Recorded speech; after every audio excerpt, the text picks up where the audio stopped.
You're listening to the Vibrant Happy Women podcast, episode number 175, and we're talking about joyfully allowing amazing, awesome, cool things to come into your life. Stay tuned.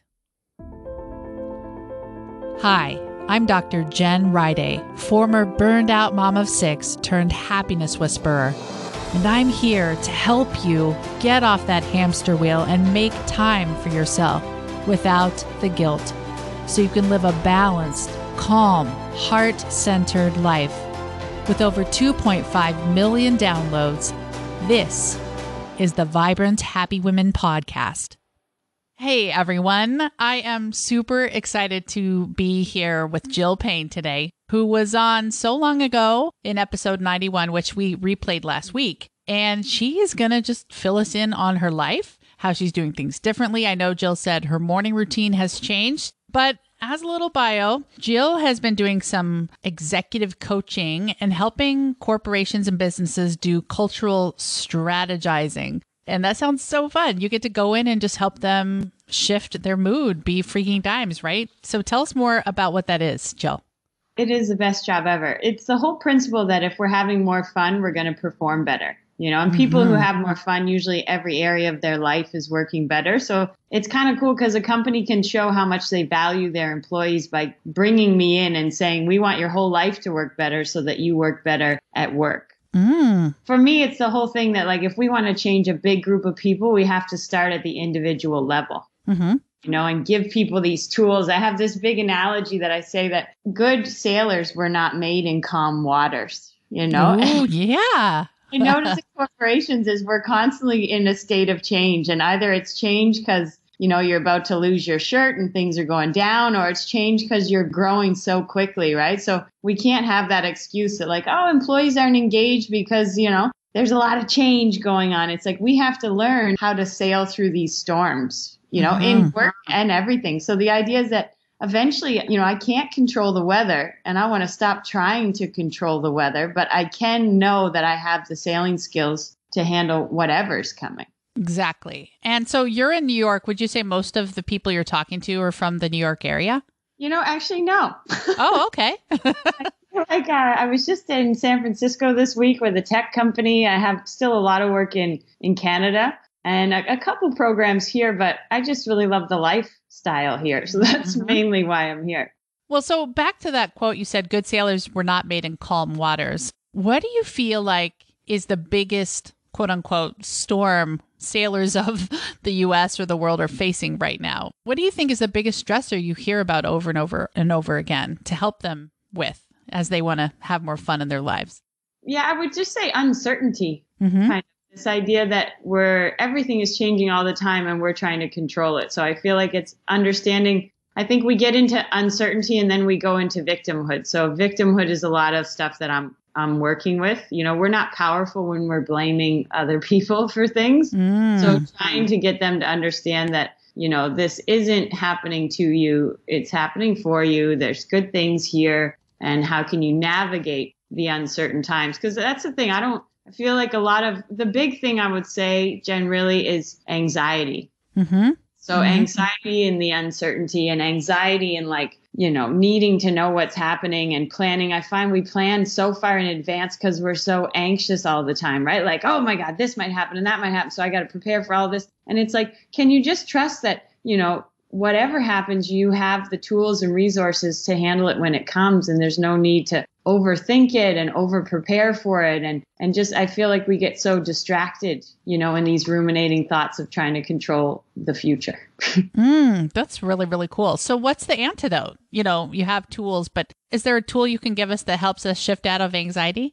Yeah, one tool I have around anxiety with dialogue, right? So, the people that listened to the last episode, if you didn't, you should, because it's good stuff. And the idea that, we manage our energy with what we do with our body, our focus, our dialogue, so we can't constantly control our emotions. But when we have high energy, we're in a better mood and mental state. So energy management is just about, I'm in a good mood and mental state when I have energy. So instead of managing my emotions, I'm going to manage my energy, which will determine my emotions, right? So that's just background.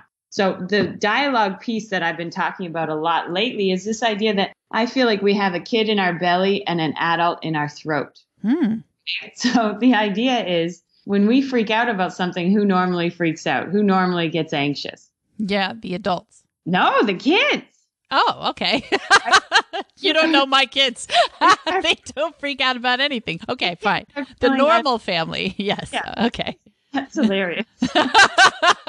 That's so good. That is really funny. That's really. So for me, I would say the kid freaks out because they're kind of reliving the past and feeling unsafe. And what's interesting is when a kid is freaking out, what would a not great parent do? Usually freak out with them. Yeah. Or here, it's fine. Shh. Take this iPad, or why don't take some chips? We're just Here's a candy. Yeah, right. So we do this to ourselves, right? We feel an uncomfortable emotion, and it's that feeling where you're like, I think I need a snack. I feel uncomfortable, So, or I better scroll through Instagram. So we get anxious and uncomfortable, and then we go to these distracting things, right? Which aren't going to fill that emptiness. I always say, I can say this on this podcast. I say that we have a God-shaped hole in our heart that only the divine can fill. And we try to fill it with all that other garbage, physical condition, right? Amen. So then the idea with dialogue is that I had this experience where I was before I moved to New York, I had to be at my parents' house for a month. I don't think I've ever heard this story, that they might when they listen to this. So I was going to live with their house, and all my friends were like, oh my God, do you need a place to stay during the day? What are you going to do at night? How can we help?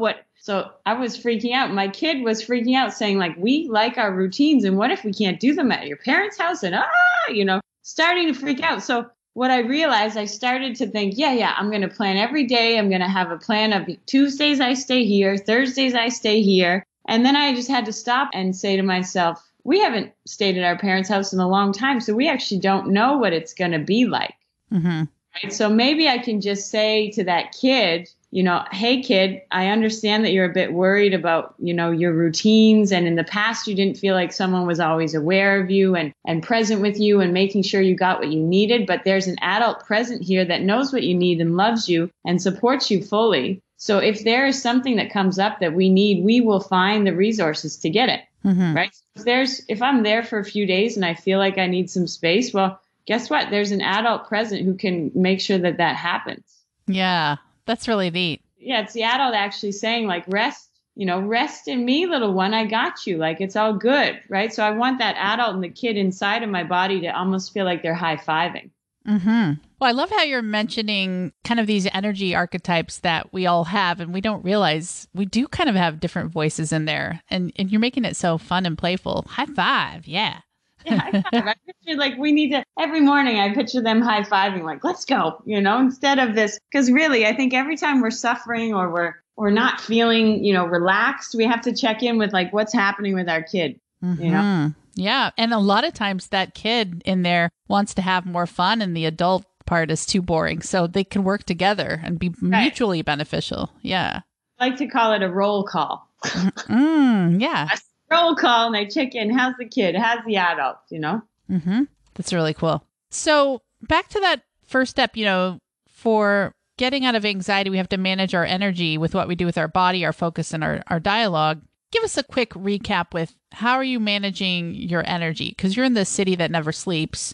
Oh, how do I do it? I love this. So since the last podcast, I have come up with a 3-month coaching program that involves 3 stages. So energy management is just simply stage 1, right? So it's gotten really in depth, but I find even for myself, if I'm not feeling good, it always goes back to stage 1. It always goes back to just BFD. That's the thing. We try to figure out all of our problems with our head when we're in that low channel place, and you're not going to be able to figure it out, right? So just being able to have the awareness of, I'm on a bit of a lower channel, I'm not feeling great, and then shifting it to trying to sort it out with your brain to trying to manage your energy. So for me, I can tell you what a typical day looks like here in New York City. I make jokes that New York is the next level of the video game. That's funny. Because it's you can manage your energy, when you live on the beach, and you can manage your energy when you're in a quiet town in Canada, but can you manage your energy in the biggest city of the world and the most exciting, the city that never sleeps? So I was joking that my morning routine used to be 10 minutes and now it's like 4 hours, not really 4 hours, but I like to start my calls around 10 or 11 just so that I have time in the morning so basically I wake up and I do a meditation right away.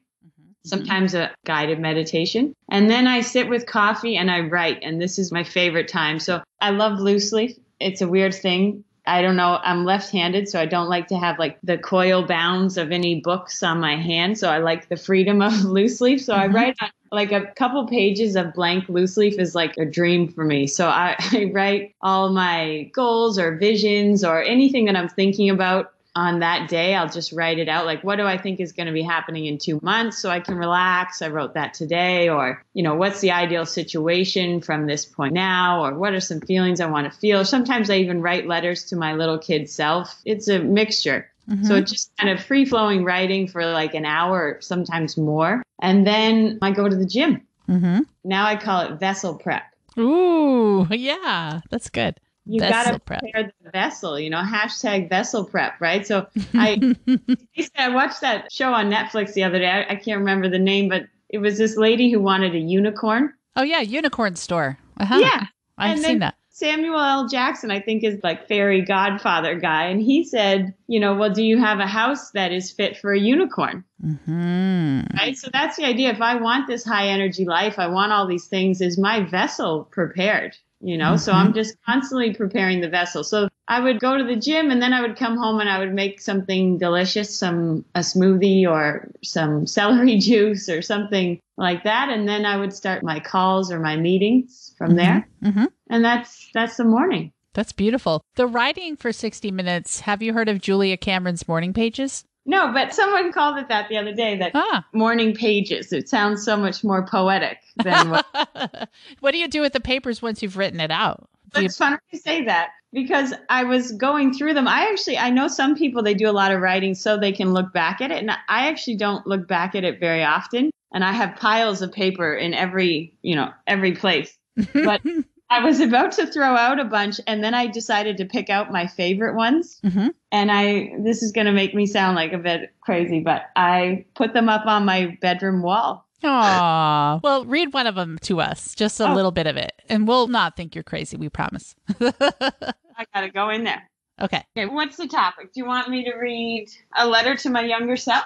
Yes, that would be great. This is Jill getting vulnerable. Yeah, very. I know. Thank you. It says, "My dearest Jilly Bean, you are so loved. You are so special. You are uniquely created. You don't need to fix yourself or create yourself. Just be yourself. You were made perfect and you have everything you seek inside of this being. I am here with you. Feel me. You are safe. You are safer than you can imagine. A peace that passes human understanding. You can trust me. I'm always with you. So close to you. A trust that cannot be felt from a human being. I never leave you and won't let anything harm you. I am always correcting you with a loving hand. Give me your fears and your worries. Let me give you vibrational chest circles all day. I know in the past you thought you had to do something to be loved. You thought you had to earn it or prove yourself to people. You never have to prove yourself to me. You are loved as you are unconditionally." Good?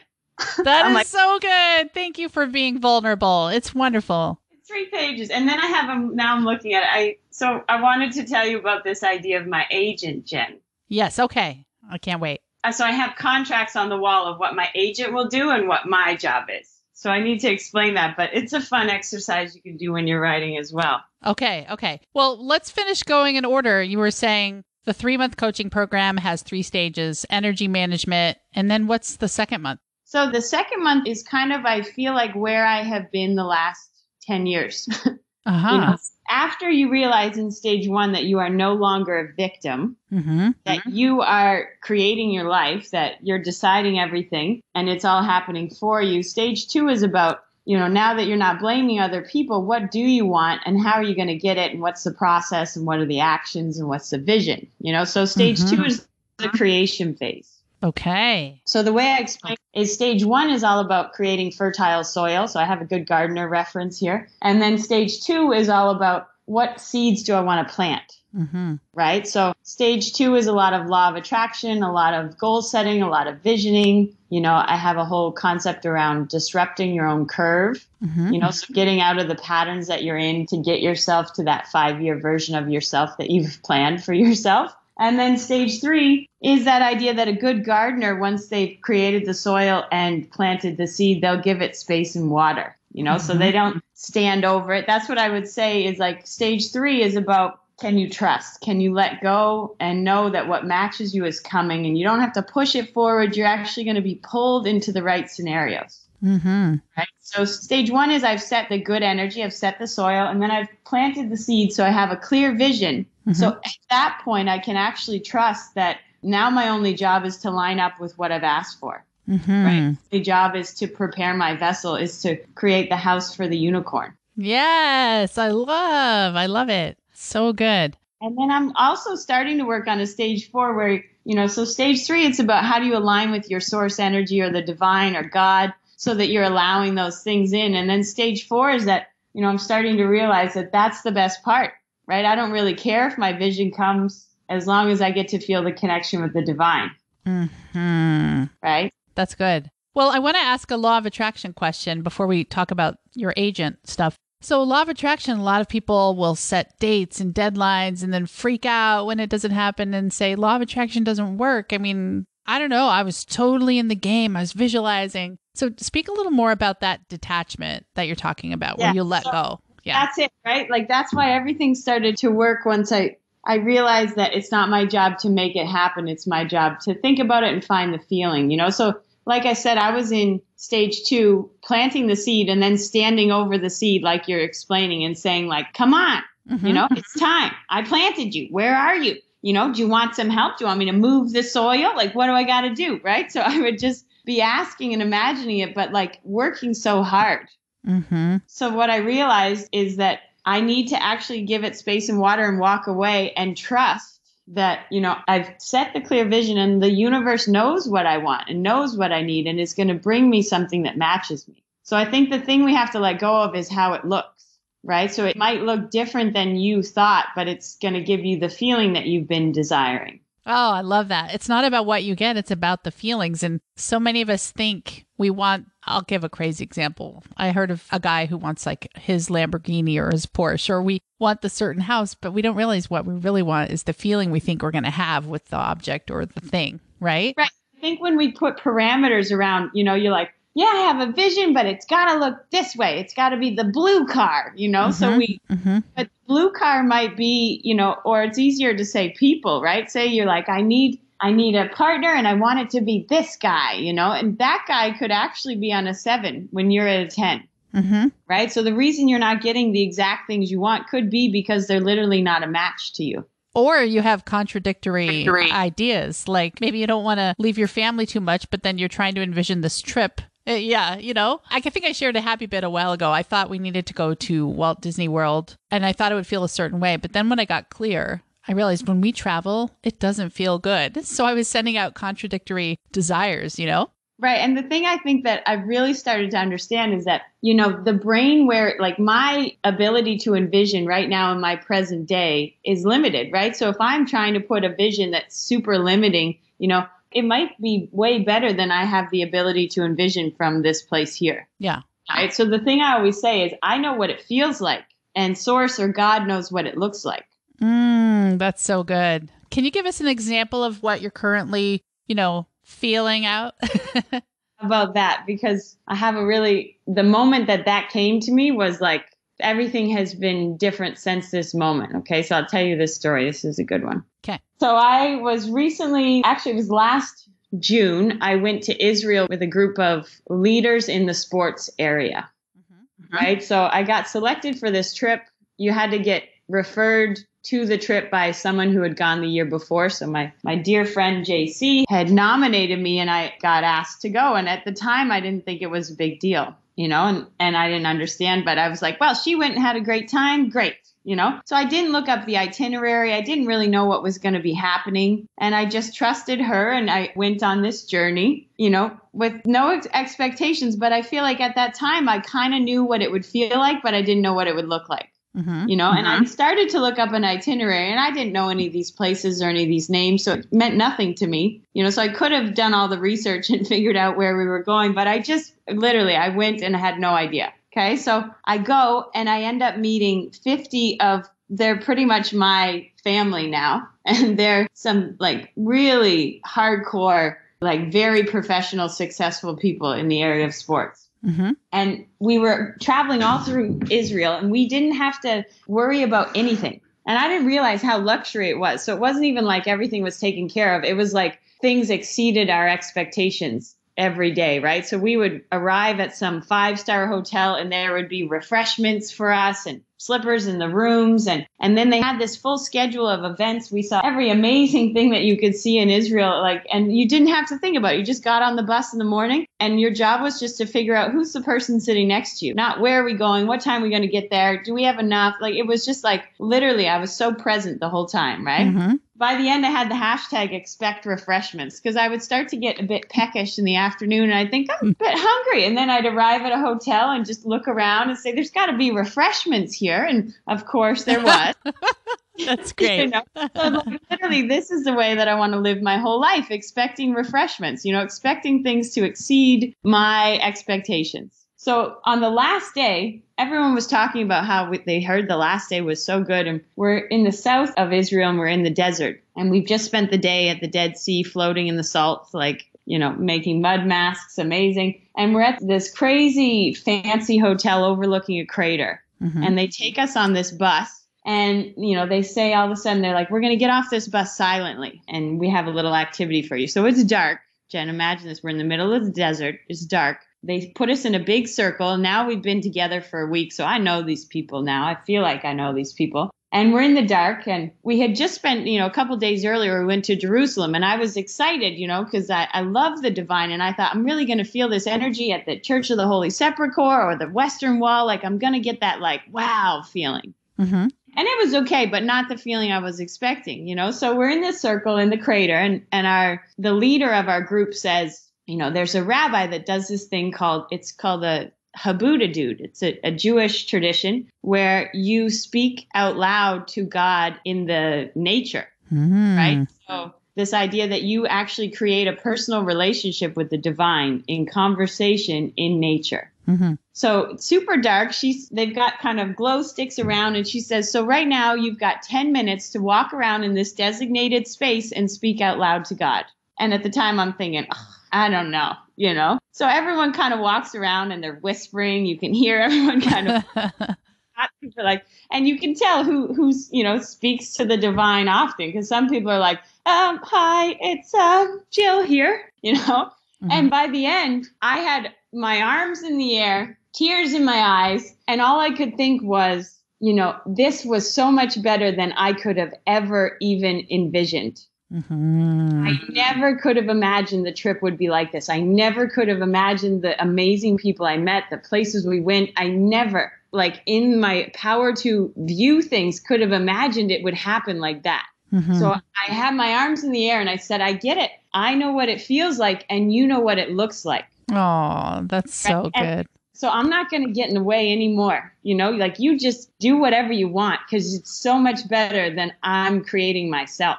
Oh, that's so great. Well, so how did you kind of use law of attraction to know that you could even feel that good in the first place, or you just tried your best to get into the closest thing you could imagine? Well, I think for me, law of attraction, that's why I do all this writing. The biggest thing is you got to train your body what the future feels like, and Dr. Joe Dispenza says that. So it's a matter of training your body what these feelings are actually going to feel like.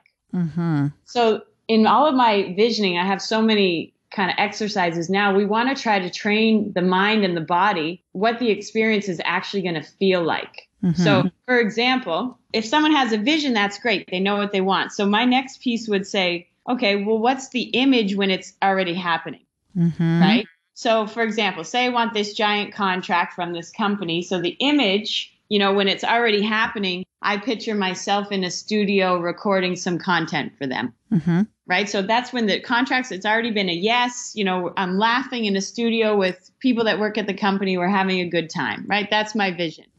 So again, we want to train the body what it feels like. So I could just think about that image and picture myself in the studio, or even like, this is the thing, we got to take it to the next level. So the best would be for me to be in my body in the studio recording that stuff. Mm-hmm. Right. So then I'm actually looking at my own hands. I'm actually feeling the fun energy of being in the studio with those people collaborating. Mm-hmm. Right. So instead of just seeing yourself from a bird's eye view, like actually getting inside your vision, inside the image, inside the experience. That's cool. And I think that's the thing you got to let go of, not because I need it to happen, right? But because I like that feeling. Oh, yeah. So, and maybe you don't get that exact scenario, but you're going to get that feeling in one way or another. Right. And actually, that's the thing. I have it in that moment. True. You know, so this is the thing. It's kind of stage 3 is that I've noticed, like I go to Soul Cycle a lot. And my favorite feeling is feeling connected to the divine, right? And I'll be in Soul Cycle and there's a song on that's so exciting and I feel like my chest is going to explode and I could just go as fast as I want and I have limitless energy. That is my favorite feeling.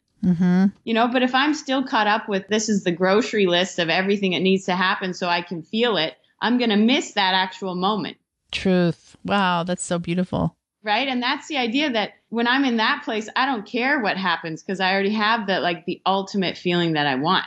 Exactly. And I've noticed a lot of people only seem to be happy when they go on their vacations.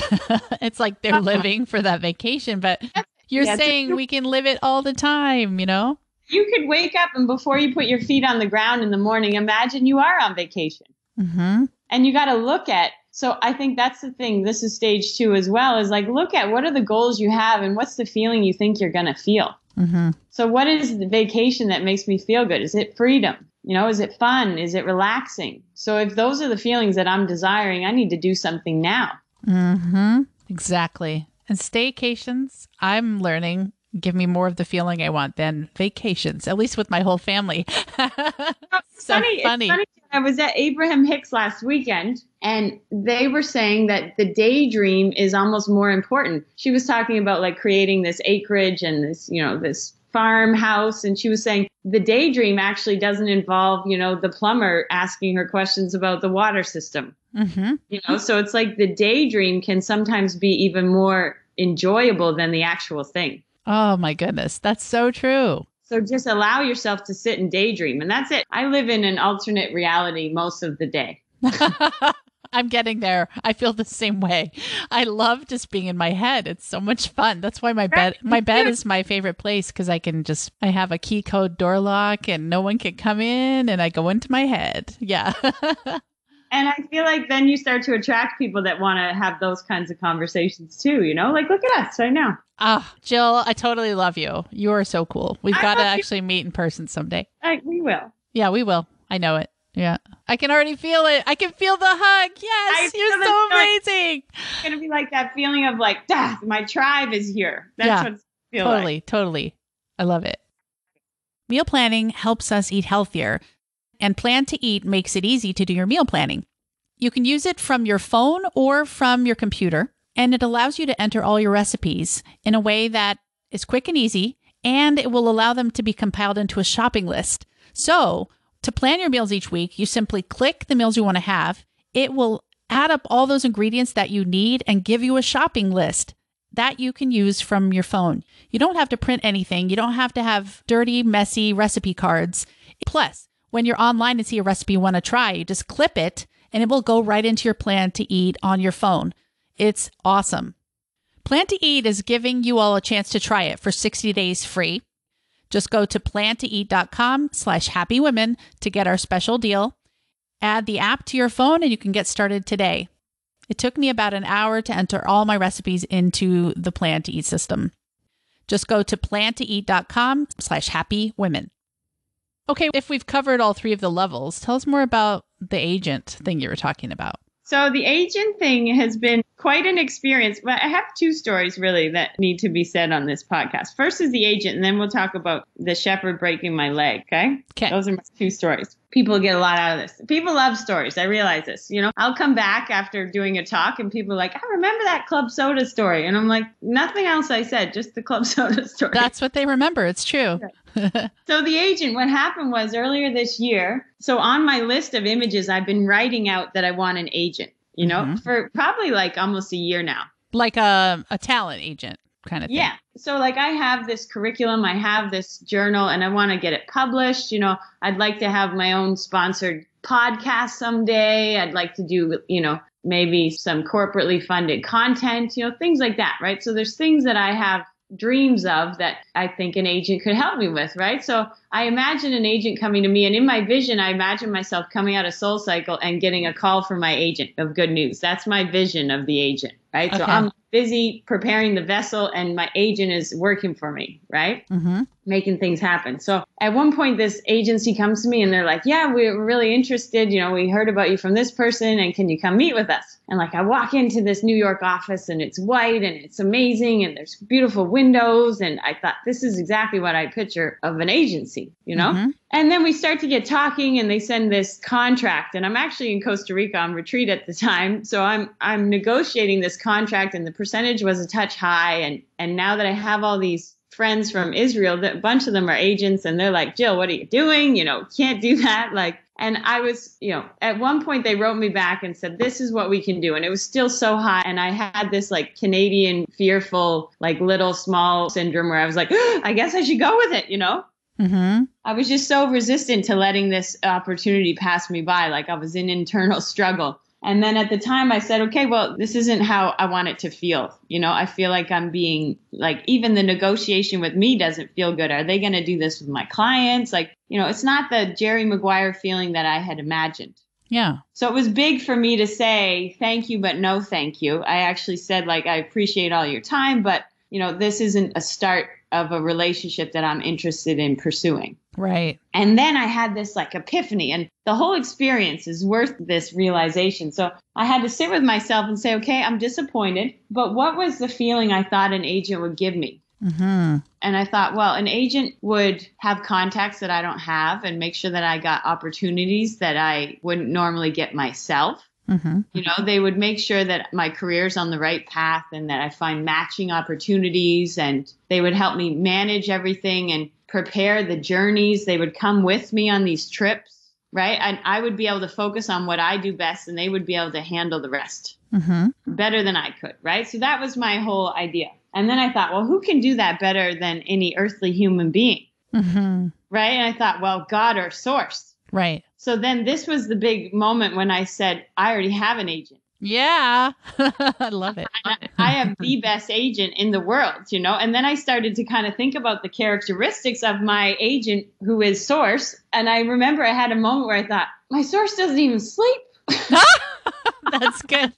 Just constantly working for me, And my agent knows every single hair on my head and bone in my body and knows what I need before I even need it. Mm-hmm. And I don't have to prove myself to my agent. Mm-hmm. My agent loves me unconditionally, right? Like I don't have to manipulate any situation to get what I need from my agent. My agent is already so loving, right? So then this idea was that, every time I'd be on the call with a company, or I'd think, oh, I hope this goes through. And I think, well, it's a good thing I have an agent. And I would it allowed me to let go. Mm-hmm. Yeah. Over and say, agent, you do this better than I do. And you have a plan here, and I know that everything is for me. My agent is always for me, never against me. There's no force in the world that is against me. So if something is not happening how I want it to happen, it's because my agent has a better plan for me. Mm-hmm. So a lot of people think law of attraction is just getting all these good things. Have you ever known that your agent is working for you when life gets kind of sucky and challenging? Or do you maybe use different words for it? I don't know.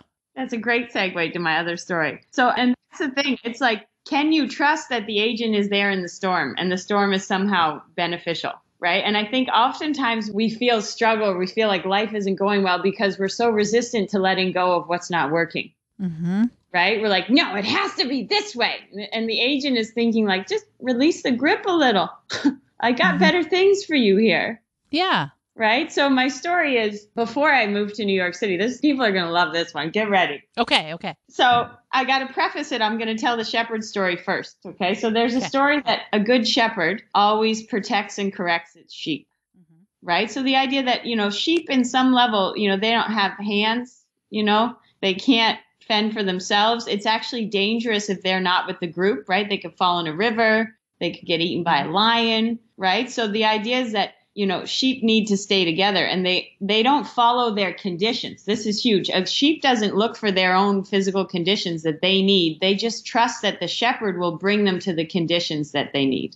Mm-hmm. Right? So a good sheep, they don't strive. They just follow the shepherd and know that the shepherd will bring them where they need to be. Yeah. Right? Mm-hmm. So this idea that apparently there's a story that if a sheep were to stray often, a good shepherd might actually crack its little leg with its staff and break its leg, right? You think, and then put the sheep over its shoulder and shoulder the sheep for a while until it starts to heal.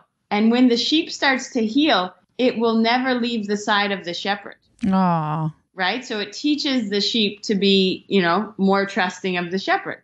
Mm-hmm. Okay, so that's the shepherd story. So now go back to my real life story, is that before I moved to New York City, I had this plan that I was trying to get to New York City, and I was in stage 2. I was pushing it, Jen. I was like, I gotta get there. It's too long. It's been so long.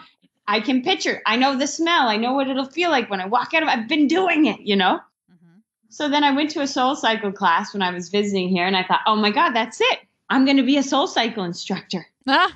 Yeah.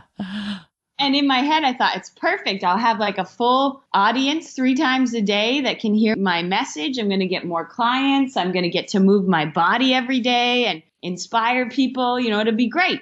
Right. Mm-hmm. But also, side note, you'll be teaching 3 classes a day, 6 days a week, probably living in Jersey because you can't afford Manhattan. Right. And this is the thing at the time, to be honest. So I decided to apply, and you had to apply to audition. So I got asked to audition. And at the time, people were like, don't you make this amount of money? And I was like, oh, I don't know. It's fine. Like I was ignoring the signs. Right. And they were like, what if you have to travel for your own work? Will they let you? And I was like, oh, for sure. For sure. They'll let me. Don't worry. Yeah. I was just so adamant that this was going to be the way I was going to get there. Mm-hmm. So then I go to this audition, and you basically had to prepare 2 30-second pieces of 2 songs that you would be ready to perform. Mm-hmm. Right. So I walk into this audition, and it was like, I was like, oh my God, it was like Broadway dancers stretching their legs over their head. And it was like, I looked around and was like, oh my God. Like, it was kind of like, what am I doing here? Mm-hmm. It wasn't my space at all. And then people would ask me, they'd be like, so where do you teach? And I'd be like, I don't really teach. Never. And they're like, so where do you ride? And I was like, don't really ride much either, Mm-hmm. But I kept thinking, but I got a message, And then they'd ask me too, like, how many times have you auditioned? And I'm thinking, this is my first time, Like, it's quite these people were like auditioning for the 4th time or something, and they're spin teachers. Like it's very competitive. So they take you into this room. We have 2 rooms of 50 people. So there's 100 people there.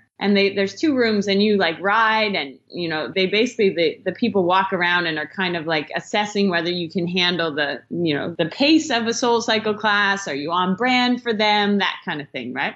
Mm-hmm. So then after we do that, they basically come out and they're like, okay, bikes number 7, 25, 32, everyone else you can go. So the group gets cut in half, just like that. Mm-hmm. So I get asked to be in the second callback, and I'm on bike 47. So everyone's going to go up and do their 2 30-second pieces in front of the whole group. So we're all being their riders. Oh, right? Yeah.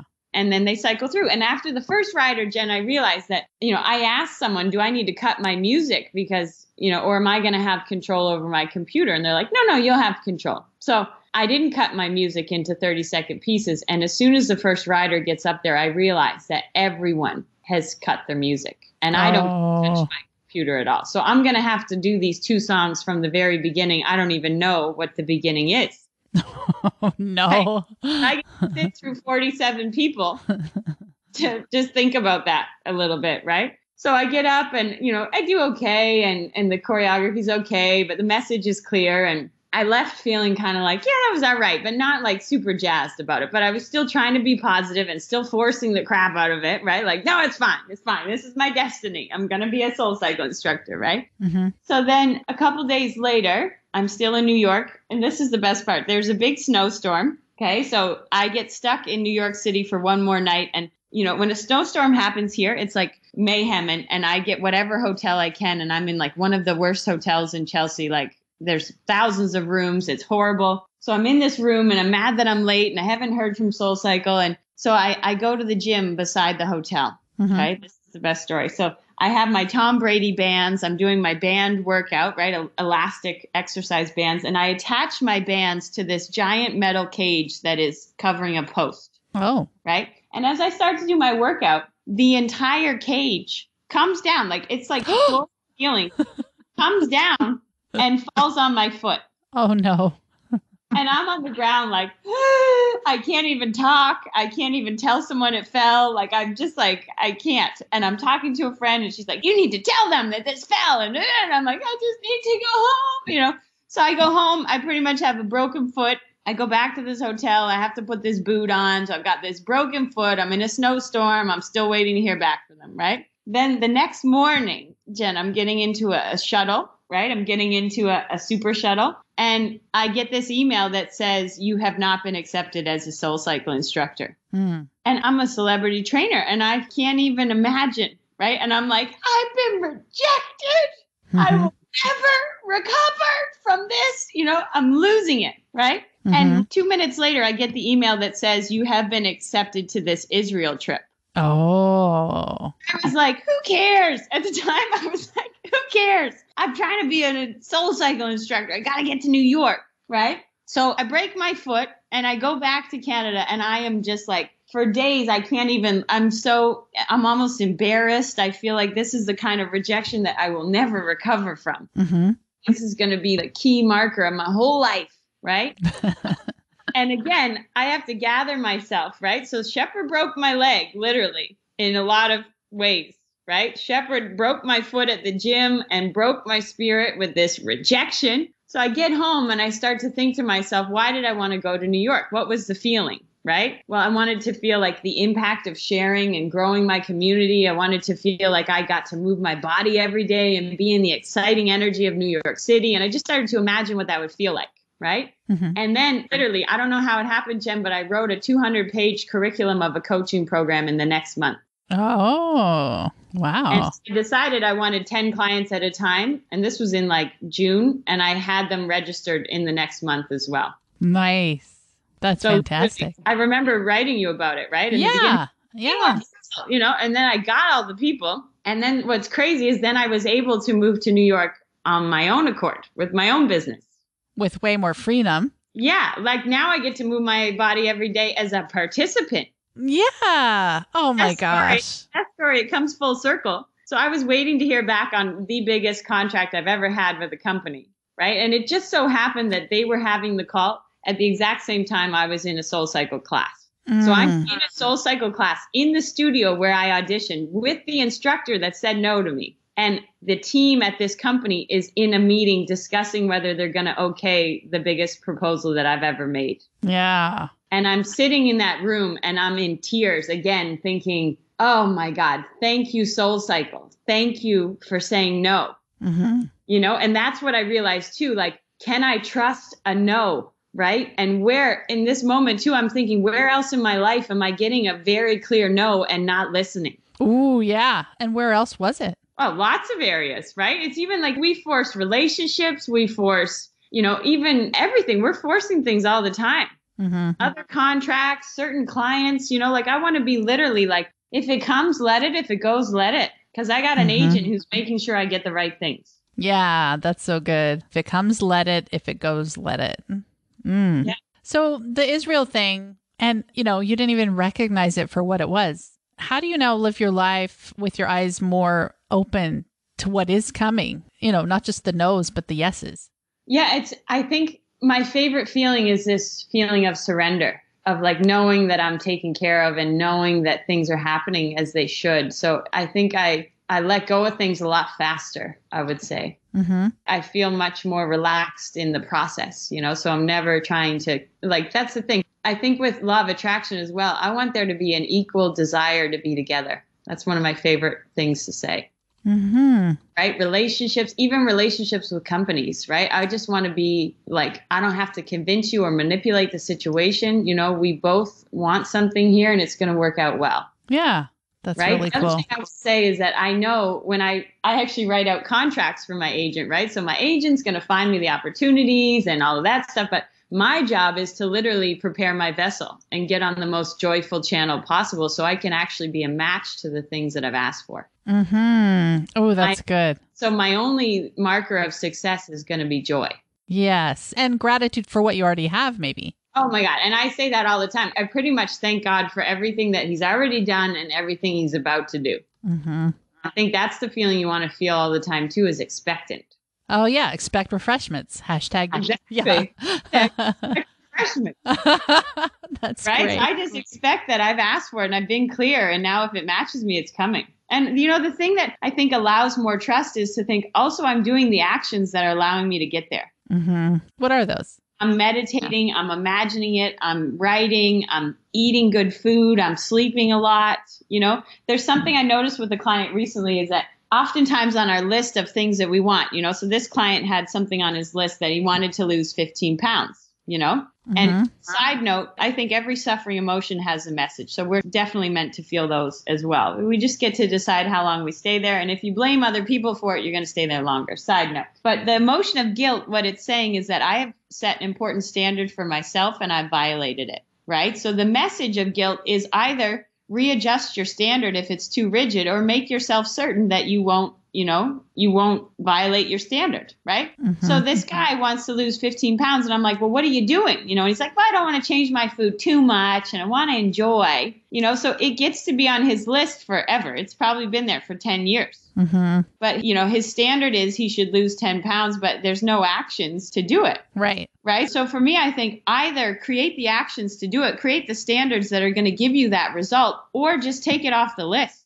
Right. Get rid of the guilt. Mm-hmm. To sit in the middle, we're just going to feel that guilt all the time.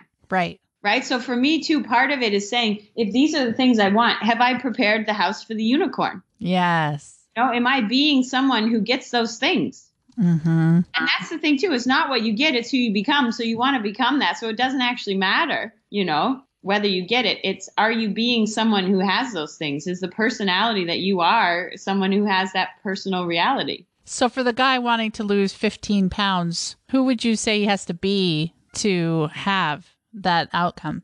So I think self-discipline is self-love.